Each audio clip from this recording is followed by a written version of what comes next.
뭔가 조금 더 다이나믹하고 다른 장면이 들어가면서 집이 넓게 보일 수가 있어요. 그렇게 자기가 공간에 규칙을 부여할 때 그때 그 공간에 애정이 드는 거예요. 내가 창조한 세상이기 때문에.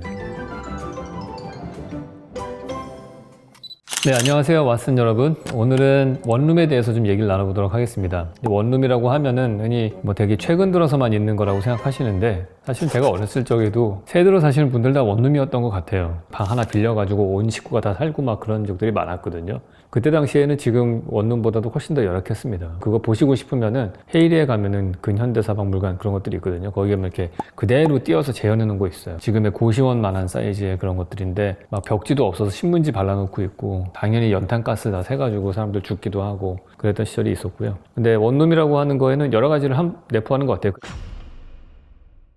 그 단어 자체, 우리가 이제 익숙하게 원룸이다 이렇게 된 거는 최근 들어서 만들어진 말이니까, 영어로 번역하면은 사실은 스튜디오라고 번역을 해야 되는 거거든요. 근데 스튜디오라고 하는 거가 외국에서는 그렇게 항상 작은 것, 뭐 되게 안 좋은 부정적인 이미지만 있는 것도 아니고요. 원룸으로 된 것 중에 로프트라는 형식도 있잖아요. 되게 넓고 천정고도 높고 과거에 공장이었던 거를 되게 돈 많은 젊은 친구들이 가서 힙하게 사용하는 그런 공간도 있습니다. 그거는 혼자 사니까 되게 원룸인데 엄청나게 넓은 원룸인 거죠. 그러니까 사실은 방의 개수가 문제가 아니고 그거의 사이즈가 문제인 거죠. 근데 우리나라 사람들은 기본적으로 주거 공간이라고 하는 게 특별하게 다양성이 없기 때문에 기본적으로 다 우리가 표준으로 생각하는 거는 3베드룸 아파트를 생각하잖아요. 85제곱미터. 거기는 방이 3개죠. 그러니까 4인 가족을 기준으로 해서 만들어진 표준 모델이니까 그거보다 좀 작은 게 투룸, 그거보다 좀 작은 게 원룸. 여기서 우리가 뭘 전제로 하고 있냐면은 모든 방의 사이즈는 다 똑같다. 그걸 전제로 하고 있고, 개수가 줄어들면은 그게 더 작고 안 좋은 집이라고 생각하는 그런 거죠. 근데 사실 방 하나여도 천정고도 높은 로프트 같은 것들도 있을 수 있는데, 그런 개념은 거의 우리나라에 다양성은 없기 때문에 기본적으로 원룸은 작고 안 좋은 거다라고 생각을 하는 거죠. 네, 원룸은 최근 들어서는 이제 쉐어하우스라는 것도 많이 사용을 하는 것 같아요. 뭐 고시원보다는 좀 괜찮고, 그다음에 오피스텔 원룸보다는 좀 저렴한 가격으로 살 수 있는 약간 기숙사 같은 스타일이죠. 리빙룸을 바깥으로 빼내가지고 사람들이 같이 있을 때는 거기서 쓰다가 잠만 방에 가서 잔다든지, 사실 뭐 그렇게 썩 바람직한 건 아닌 것 같아요. 물론 가격이 워낙 경쟁력이 있으니까 그런 것들을 선택할 수밖에 없는 상황들이 있는데, 그 최소한의 기준이라는 게 사실은 점점 낮아지고 있다는 생각이 들기는 합니다. 우리가 어쩌면은 이 도시 안에서 용적률을 너무나 억압을 하고 있는데, 이 도시 안에 사람들은 더 많이 들어와 살고 싶고, 그러다 보니까 이 제한된 안에서 단위 면적당의 그 가격은 점점 올라갈 수밖에 없잖아요. 이 도시 안에 모든 학교도 있고 직장도 있고 다 있어요. 누구나 다 여기서 가깝게 살고 싶겠죠. 그러다 보면은 가장 사회적 약자라고 할 수 있는 젊은 사람들이 쓸 수 있는 면적이 점점 줄어드는 그런 형태가 생기겠죠. 이런 부분에서는 저라면은 약간 용적률을 풀어서라도, 근데 용적률 풀고 나서 거기다 똑같은 스타일의 원룸을 집어넣으라는 얘기는 아니고, 약간 예를 들어서 1.5배로 용적률을 풀면은 원룸도 한 사이즈를 약간 좀 사이즈를 키우는 쪽으로 가는 쪽으로 좀 풀어줬으면 좋겠다고 생각을 해요. 지금 우리나라 같은 경우에는 1, 2인 가구가 거의 60%에 육박하기 때문에 괜찮은 사이즈의 그런 공간들은 계속 인센티브를 줘서 지을 수 있게끔 해줘야 되는 것 같아요. 왜냐면 건축에 있어서 우리나라 같은 경우에는 공사비보다도 땅값이 차지하는 부분이 엄청나기 때문에 땅값을 그대로 둔 상태에서 공사 용적률을 좀 높이면은, 그러면은 공사비만 더 투자를 해가지고 좀 넓은 집을 지을 수도 있지 않을까. 저희 뭐 순진한 생각이긴 하지만은, 그러니까 우리가 이제 원룸을 디자인할 땐 그럼 어떻게 해야 되느냐. 원룸 같은 경우 보면은 보통 이제 좁고 긴 직사각형으로 되어 있어요. 원룸은 한 방 하나밖에 없는 거잖아요. 뭐 화장실까지 해봤자 뭐 방 하나짜리 그 포함한 그런 정도. 제가 설문조사를 한번 한 적이 있었는데, 아파트 평면도를 개발할 때 원룸에 사시는 분들이 가장 불만 중에 하나가 뭐였냐면은, 보통 부엌이 복도 쪽에 붙어서 있거든요. 그러다 보니까 이 사람들이 음식을 하거나 할 때 냄새가 안 빠지는 거예요. 복도로 음식 냄새가 새어나가기도 하고. 그래서 제가 그 평면을 개발할 때 우리 팀에서 했던 거는 뭐였냐면은, 직사각형으로 되어 있으면은 복도 쪽에다가 있던 부엌을 오히려 창가 쪽으로 옮기는 거예요. 그래야지 음식을 한 다음에 창문을 열면 환기가 잘 될 것이고, 그러면은 밥 먹는 데가 보통 식탁이 필요하니까 식탁을 놔요. 근데 대신에 우리는 혼자 사니까 밥을 먹거나 공부를 하거나 둘 중에 하나를, 두 개를 동시에 하지는 않잖아요. 그러니까 식탁을 치우면은 책상으로 쓸 수가 있죠. 널찍한 책상을 하나 둘 수가 있어요. 보통 원룸에 조그마한 책상 두고 조그마한 식탁 하나 두고 이럴 필요가 없는 거죠. 사실은 큰 책상 하나를 부엌 옆에다 두고 그거를 식탁으로 썼다가 책상으로 썼다가 할 수 있고, 침대는 오히려 가운데 쪽에다 두는 거죠. 너무 복도에다 두면 시끄러우니까 복도하고 가장 가까운 쪽에는 화장실을 두고요. 보통 대부분의 호텔이 그렇게 돼 있죠. 그런 배치를 하는 겁니다. 근데 그렇게 되면은 좋은 점은 혼자 생활하시는 분들이 아침에 늦잠을 자고 싶어도 햇빛이 들어오고 암막 커튼을 치더라도 햇빛이 들어오니까 깊게 잠을 못 자는데 안쪽은 그런 문제를 해결할 수가 있을 것이고 풍수지리 하시는 분들이 보통 얘기를 할 때 머리를 동쪽에다 두고 자라 그런 얘기를 하시는데 그 이유가 뭔가를 들어봤더니 뭐 정설인지는 모르겠으나 이게 누워서 잘 때 해가 동쪽에서 뜨니까 동측 창에서 햇빛이 들어왔을 때 자기 눈으로 직접 이게 햇빛이 안 들어온다는 거예요. 그래서 아침에 잠을 깊게 잘 수 있다. 그게 당연히 건강하고 직결이 되는 거겠죠. 그래서 이게 사실은 별거 아닌 것 같지만은 평면상에서 배치만 조금만 바꾸면 훨씬 더 넓은 집처럼 느끼게 할 수 있고 효율적으로 쓸 수가 있는 거예요. 최근에 많은 호텔들이 그런 것들을 많이 쓰죠. 뭐 W 호텔부터 시작을 한 것 같은데 화장실은 이렇게 투명하게 만들어놔요. 세면대를 바깥으로 빼어놓고 그러면은 세면대가 바깥에 빠져 있는 거는 세면대라는 공간을 조금 더 우리가 쾌적하게 쓸 수도 있는 거죠. 항상 슬리퍼 신고 들어가서 안쪽에 약간 축축한 햇볕 뜨지 않는 화장실에서 손을 씻는 게 아니고 세면대를 침대 바로 옆에 바깥에 분리해 놓고 그 화장실 안에는 변기와 샤워 시설만 두는데 그것도 약간 벽을 투명하게 해 놓는 거예요. 그러면은 변기나 샤워실을 쓰는 거는 하루에 30분도 안 쓰는데 2평 정도 되는 공간이 항상 막혀 있는 공간이고 버려지는 공간이잖아요. 그리고 그 안에 생활할 때도 되게 답답하고 그러니까 그걸 투명하게 해 놓으면은 내가 침대에 있거나 책상에 있을 때에도 그 화장실 끝에 벽까지 계속 딱 쭉 연결해서 보이는 거예요. 그게 예를 들어서 2~3명이 살면은 문제가 되겠지만은 혼자 살고 커플이 살면은 아무 문제가 안 되는 거죠. 만약에 그래도 싫다 그러면은 안쪽에다 커튼만 하나 달면 되는 거거든요. 그리고 기숙사 같은 경우도 이제 젊은 친구들이 많이 사는 그러한 일종의 원룸의 형태라고 할 수 있겠죠. 근데 거기도 보면은 항상 우리나라 기숙사들은 대부분 다 좁은 방에 2층 침대를 하나 갖다 놓고 책상 2개를 갖다 놨어요. 그러면 어떻게 되겠어요? 그 안에서 공부하는 애가 옆에 친구가 자면은 서로 간섭을 내고 자고 있는데 옆에 공부하는 애도 서로 공간에 계속된 간섭이 있게 마련이거든요. 그거를 아주 스마트하게 해결한 해외 기숙사 디자인을 제가 한번 본 적이 있습니다. 창가 쪽에다가 침대를 2개를 배치를 해요. 그리고 문 쪽에다가 책상을 2개를 등지고 배치를 하는 거죠. 그럼 공부할 때에도 등지고 서로 프라이빗하게 공부를 해요. 근데 거기는 뭐 어차피 조용히 공부하는 공간이니까 그런데 침대하는 공간과 책상으로 있는 공간이 완전히 분리가 되어 있으면서 스마트하게 A라고 하는 학생은 이 친구는 왼쪽으로 가가지고 침대에 들어가면 1층에 있는 침대로 가고요. B라는 오른쪽에 있는 학생은 오른쪽으로 들어가는데 2층 침대로 올라갑니다. 그 뭐 별거 아닌 것 같은데 그 단면이 포인트가 있어요. 침대의 단면을 딱 보면은 L자와 니은자, 기역자 모양으로 이렇게 벽체가 서 있는 거예요. 그러니까 수직적으로 평면적으로 봤을 땐 2개의 침대는 겹쳐져 있지만은 단면적으로 봤을 때는 벽이 서 있는 거죠. 그렇기 때문에 완벽한 프라이버시가 만들어지고 거기에 이 사람들이 커튼을 치면은 어쨌든 그 침대 안에서는 조금 더 자기만의 공간으로 있을 수 있는 심리적으로 안정감을 느낄 수 있는 그런 공간이 만들어지는 겁니다. 그렇기 때문에 우리가 같은 공간이라고 하더라도 재료를 어떻게 쓸 것이냐, 배치를 어떻게 할 것이냐, 단면 계획을 어떻게 할 것이냐 이거에 따라서 사람들이 훨씬 더 쾌적하게 자기만의 공간을 누리면서 살 수 있는 그런 공간이 나올 수가 있는 거죠. 그래서 그런 것들을 우리가 보려면 어떻게 해야 되냐면은 공간을 조금 더 해체해서 하나하나 볼 필요가 있어요. 뭉뚱그려가지고 야 화장실 당연히 한 세트지. 뭐 샤워실, 변기, 세면대 한 세트 이런 식으로 이렇게 하나에 뭉뚱그려서 생각하면 안 되고 그 각각의 요소를 해체할 수 있는 그런 시각이 필요한 거예요. 그게 디자인입니다.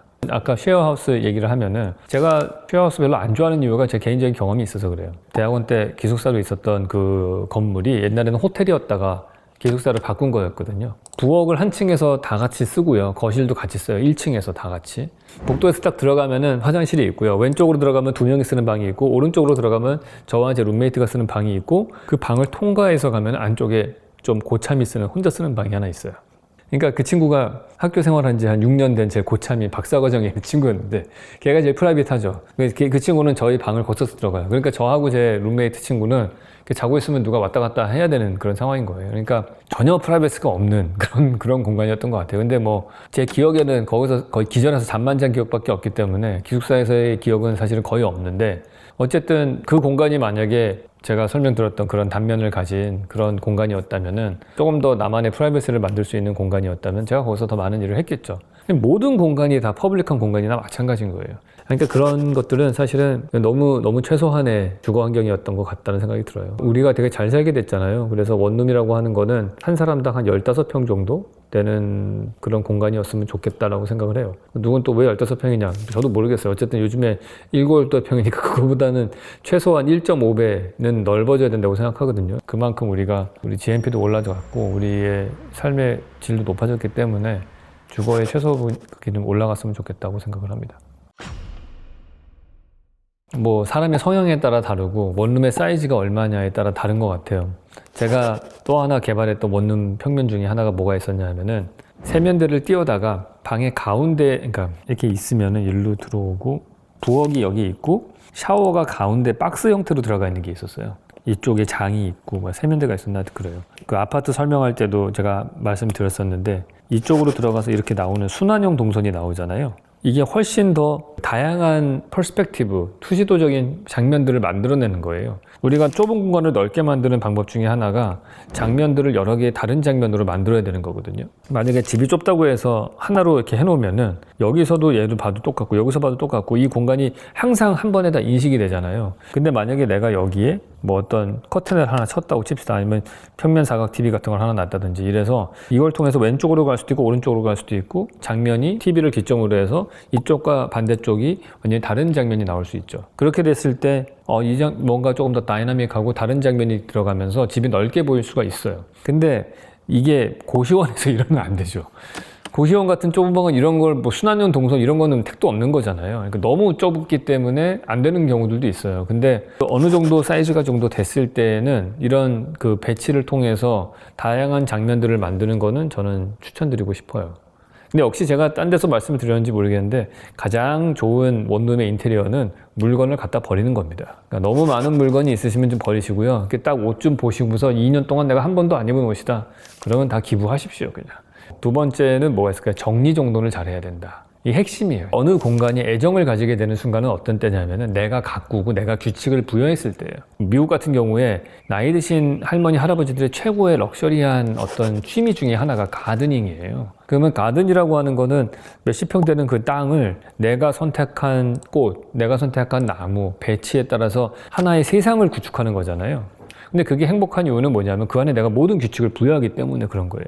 게임과도 되게 비슷해요. 게임의 특징 중에 하나가 뭐냐면 항상 게임판이 있다는 거예요. 윷놀이도 윷놀이판이 있고 체스판, 장기판, 바둑판 있잖아요. 제 공간이 만든 공간 책을 보시면은 가든 디자인과 게임 이것들이 어떻게 그 문화권의 사람들이 생각을 반영하는가 그냥 똑같거든요. 제한된 공간 안에 규칙을 부여하는 거기 때문에 제가 이 얘기를 왜 장황하게 했냐면은 그렇게 자기가 공간에 규칙을 부여할 때 그때 그 공간에 애정이 드는 거예요. 내가 창조한 세상이기 때문에. 저는 두 가지를 꼭 합니다. 하나는 책장 정리, 두 번째가 옷장 정리예요. 제 집에서도 사실 제 공간이 거의 없거든요. 청소년기에 두 아들과 생활해보세요. 개판이거든요. 근데 제가 유일하게 정리를 마음대로 할 수 있는 데가 딱 두 개죠. 옷장과 책꽂이. 근데 책꽂이도 사실 제 집에는 없어서 여기다 갖다 놓은 거거든요. 이렇게 이 사무실에다가. 저 같은 경우에는 책을 읽을 때 읽은 순서대로 꽂아놔요. 그러니까 그게 제가 만들어낸 저희 책꽂이 정리 룰이에요. 1년에 또 두 번 옷장 정리를 하거든요. 여름옷과 겨울옷 교체할 때. 그러면 그 교체를 할 때 저 나름대로 룰이 있죠. 예를 들어서 무슨 뭐 자켓을 걸고 그 다음에 셔츠를 걸고 그 다음에 뭐 밑에는 바지를 걸고 반팔을 뭐 여기다 건다든지 이런 거 있을 거 아니에요. 그럼 그것들도 색상별로 그레데이션을 줄 수 있죠. 이제 그런 룰을 계속 넣는 거예요. 계속 넣어서 나만의 규칙을 넣으십시오. 물건을 버리면서. 그러면은 그 공간이 컨트롤되면서 그 공간이 나하고 얘기를 하기 시작을 하거든요. 저는 제 책꽂이를 보면은 내가 몇 년도에 저런 생각을 했었구나. 그리고 그런 생각할 때 그 다음에 이런 생각을 했구나. 이런 걸 보는 거랑 비슷한 거예요. 공간이 나와 말을 하기 시작하게 만들려면은 그래야지 사실은 이 공간이 답답하지 않고 여러분이 애착을 가질 수가 있는데 그러려면 필요한 거는 거기다 규칙을 여러분이 넣으셔야 되는 거죠. 다른 사람이 청소해주면 안 되고 여러분이 정리정돈을 하셔야 되는 거고 여러분이 물건을 갖다 버리셔야 되는 거예요. 너무 꼰대가 어린애들한테 하듯이. 근데 제가 이 얘기 꼭 하는데, 제가 진짜 재밌어하는 영화가 하나 있어요. 리미트리스라고 있습니다. 브래들리 쿠퍼 나오는 그 영화인데 진짜 재밌습니다. 근데 그 영화 보면은 이 사람이 알약을 먹으면 IQ가 1000이 넘어요. 진짜 똑똑해져요. 그냥 차이나타운에 거의 돼지우리 같은 집에 살던 사람이었는데 그 알약을 딱 먹은 다음 첫 번째 한 일이 뭐냐? 청소를 합니다. 쓰레기를 갖다 버리고 정리정돈을 딱 하고 청소 딱 하고 그러고 시작해요. 여러분이 방이 여러분의 애정을 느낄 수 있는 여러분이 낳은 따님의 머리를 따준다라는 기분으로 그런 마음으로 방 정리하시기 바랍니다. 그리고 여러분이 참 인테리어에서 청소하고 정리하는 거 말고 세 번째로 진짜 정말 싼 값에 할 수 있는 게 조명이에요. 조명. 조명을 통해서 여러분의 방을 확 바꿀 수 있습니다. 그러니까 한 1, 2만 원짜리 그 LED로 된 특히 따뜻한 색깔. 저도 여기 보시면 되게 이런 조명이 많잖아요. 스탠드가. 저런 걸 하나 킬 때마다 분위기가 바뀌거든요. 그게 여러분들이 하실 수 있는 가장 손쉬운 그런 인테리어예요. 왜냐하면 우리는 공간을 파악할 때 항상 시각적으로 파악을 하잖아요. 그러니까 시각 정보를 바꿀 수 있는 가장 좋은 방법은 조명을 바꿔가지고 그림자를 바꾸는 거예요. 여러분 플래시 밑에서 켰다고 이렇게 위에서 했을 때 완전 느낌 다르잖아요. 그거랑 똑같은 거예요. 그래서 조명을 통해서 다양한 공간을 만들고 다양한 공간을 만들면은 다양한 기억들이 생기면서 그 공간이 더 넓게 느껴진다. 제가 항상 얘기하는 게 있잖아요. 공간은 절대적인 물리량이 아니라 기억의 총합이다. 그거를 여기도 그대로 적용해 보시면 될 것 같습니다. 오늘은 얘기가 너무 미시적으로 간 것 같습니다. 그래서 우리 청년 주거에 대해서 되게 시리어스한 얘기들도 우리 할 얘기들이 되게 많고 거대 담론이라고 할 수 있는 부동산 얘기도 해야 되고 할 것들이 많은데 괜히 그 얘기했다가 손을 못 대고 정말 너무 거시적인 그런 거대 담론이어가지고 그렇다고 이 주택 문제를 해결하지 않은 상태에서 너희들은 스탠드나 키우고 정리정돈이나 잘하고 살아라. 이렇게 얘기하면 안 되겠죠. 네, 우리가 조금 더 이 문제를 근본적으로 해결할 수 있는. 왜냐면 제가 그런 얘기 꼭 하면은 다 좋은데 그래서 지금 당장 뭐 해야 돼요. 근데 그럴 때 그 얘기를 하는 겁니다. 정리정돈과 스탠드를 키우고 물건을 버려라. 이제 그런 얘기를 하는 것이고요. 다른 얘기들은 차차 이야기를 다음에 또 하도록 하겠습니다.